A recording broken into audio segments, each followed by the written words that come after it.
What's up, YouTube? Coming at you one more time. Talk about some things on my mind. Um, what I want to talk about today is just believing in your success, right? Um, and before we can get started, if you guys could do me a favor, hit that like button, hit that subscribe button for me, comment. If you've had that experience, anything you do can really help me out, help me grow the channel.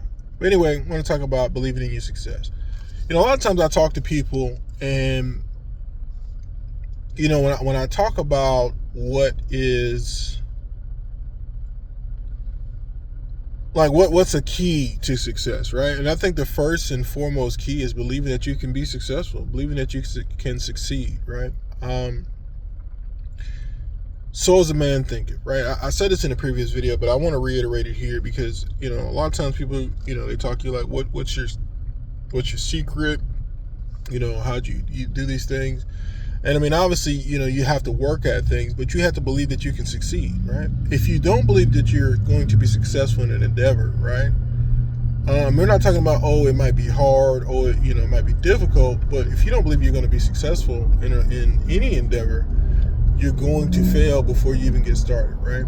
And that's in anything. Like if you guys are out there and you're approaching women, but you already fear the rejection before it happens, then you've already lost, right? You've set yourself up for failure, and that's a thing that people overlook a lot of times when it comes to becoming more than what they are.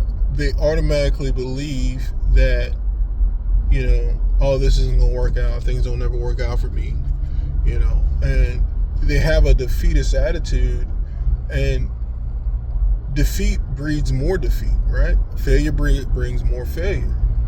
There's a thing, it's a quote in the Bible, and it says, those who have, even more shall be given. Those who have not, even more should be taken from them, right? And I may not be quoting it, verbatim, but, that's the overall sentiment of it. And what I take that as believe is that, if you believe that you have abundance and you're walking in abundance, you'll continue to get more abundance, right? But if you walk in defeat and you walk in loss, you'll have even more loss, right? Because the things you focus on is what your mind brings more of, right? And so many times that I talk to people, especially in my endeavor, when I went back to school and I wanted to make a change in my life, I talked to some people and they're like, no, I don't want to do it because it's hard, I don't know if I'll be successful, or I can't do this, I suck at that, I suck at this, and they give up before they've even started, before they even begin the journey. All right, just because something may be hard to you doesn't give you the right to tell yourself you're not good at it. Everybody, obviously there's something that, comes natural to most people, and that's different for everybody. What your gift may be totally different what someone else's gift may be. But that doesn't necessarily mean that because it's hard for you to grasp that you're going to lose at it. I give you an example. Not everybody is going to be LeBron, right? LeBron is one of one. There may be another LeBron out there, but we don't know him, right? And people can look at that and be like, he won the genetic lottery. He's 6'8", athletic, 6'9". I can't remember if he's 6'8", 6'9". But athletic, and he's a man child. But that doesn't mean that because he's 6'8", 6'9", that you necessarily can't be good at basketball if you practice, right? You can be great at basketball if you practice. You might not make it into the NBA, but you can still be good at basketball if you practice it, even if it's hard for you. Even if you have two left feet, if you practice and put up enough reps in anything, you can be great at it,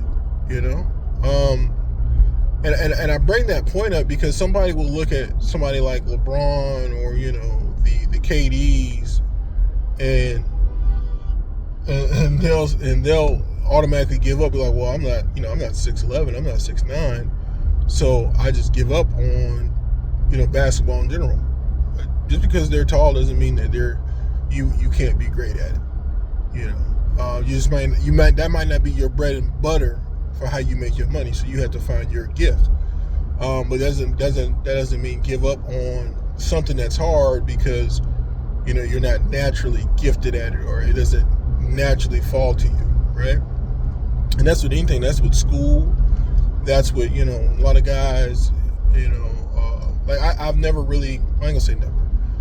I got over my fear of approaching women by practice, right? I had a friend of mine. I'll tell you a quick story. I had a friend of mine when I was in the Air Force, and when I was in high school, I had some success with the ladies, but not a ton. It was always ladies that I knew that had seen me around. They liked the way I dressed. They liked my style, and I had some form of popularity. I wasn't Mr. Super Popular, but I wasn't unpopular either, right? So that allowed me some success with women. But when I went into the Air Force, I had a friend of mine, God rest his soul, named Hound. And his name was appropriate. He reminds me of the Hound, of those old cartoons, howling at women. But we would go out, and his thing was, wherever we would go, he'd point at, certain girls when we'd be in the mall, and he'd be like, go get that one. And if I didn't do it, he'd be like, I'll leave you here. And he drove. So, we'd be far from the base or whatever. And he was like, go talk to this one, go talk to that one. If you don't, I'll leave you. And what that did is get me over my shyness and made me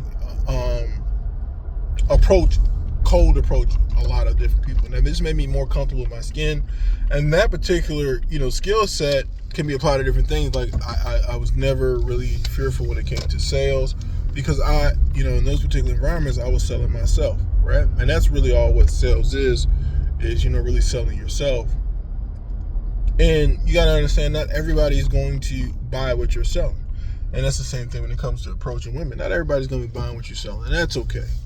But as long as you're presenting the best product, and that's the other part of it, making sure you're putting the best foot forward. Like we go back to our NBA example. It's like, if you want to give yourself the best chance of succeeding, you need to be in shape, right?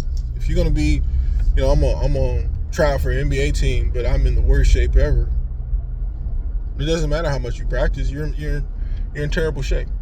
And that's the same thing, when it comes to a job. You have to have the necessary attributes in order to be successful.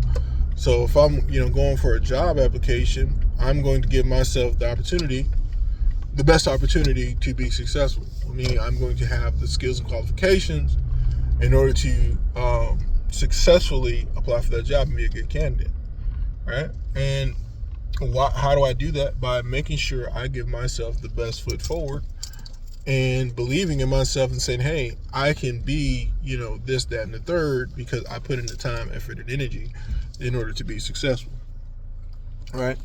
So, all of this to say, guys, you really have to start believing in what you're doing and perfecting your craft. But the very first thing you have to do is change your mindset. You have to look at, the negative things that are invading your mind that will tell you that, oh, I can't be successful, I can't do X, Y, Z, and say, you know what, I can do these things. I will do these things.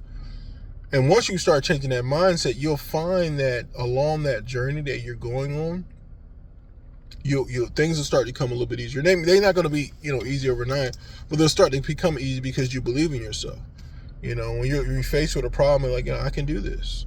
This is easy for me. I can make this happen. And once you start having that approach with things fall in place. I feel that the universe the universe rewards winners and punishes losers. And a lot of time, that's what losers do. Losers lose. Winners win. Why is that? Because winners believe that they deserve to win, and losers believe that they deserve to lose. And the universe is, and I'm a Christian, so I'm saying this, it's a universal law. If you believe that you don't deserve something, you will not get that thing, guaranteed.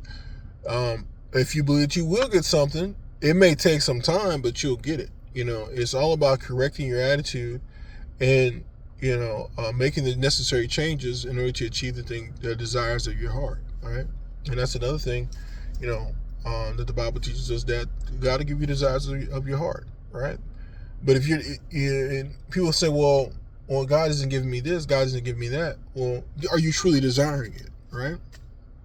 What I mean by that, truly desiring it, is that what you're thinking of? Is that what you're thinking that you deserve? Right. Are you worrying about what's going to go wrong, or thankful for the things that's going to go right? And I think if you're more thankful and grateful for the things that you have and the things you want to go right, you'll have more of those things. If you're worried about the things that are going to go wrong, and you're always thinking about, oh my gosh, what if this happens? What if that happens? Everything always bad happens to me. You continue to have more bad. And I'm a believer in that, because I have the experiences to back that up. But anyway, I just wanted to come on here and have a little quick video, talk about some of these things. Tell me what you think, guys. If you can do me a favor, hit that like button for me. Smash that like button, and comment if you have some information you want to share. If you have some questions, hit that subscribe button if you want to see more content like this. Thank you, guys.